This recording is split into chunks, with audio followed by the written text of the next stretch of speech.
Good afternoon, sweet friends. So today we are going to be discussing adultery.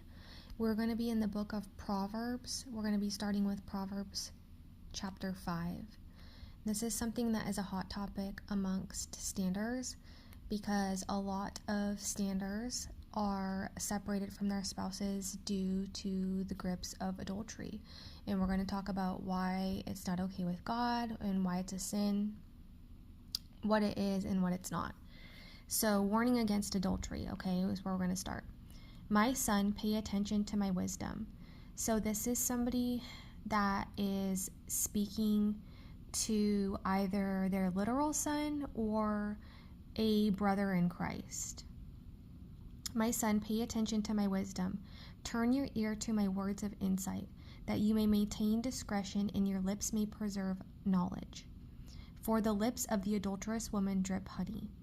So he's talking about somebody that has good speech, that they're able to lure a man in because of the words that she's speaking, okay? And that's kind of how Satan entraps us, the enemy entraps us, and that's also how you can get entrapped into adultery very easily, okay? For the lips of the adulterous woman drip honey, and her speech is smoother than oil. But in the end she is bitter as gall, sharp as a double-edged sword. Her feet go down to death, her steps lead straight to the grave. She gives no thought to the way of life, her paths wander aimlessly, but she does not know it. So this is where the sin happens, okay? So it can seem like it's something, good at first, and then before you know it, you're trapped into sin.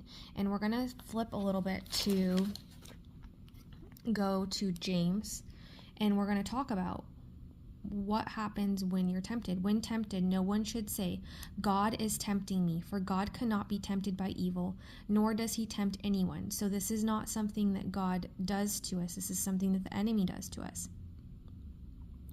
But each person is tempted when they are dragged away by their own evil desire and enticed, okay?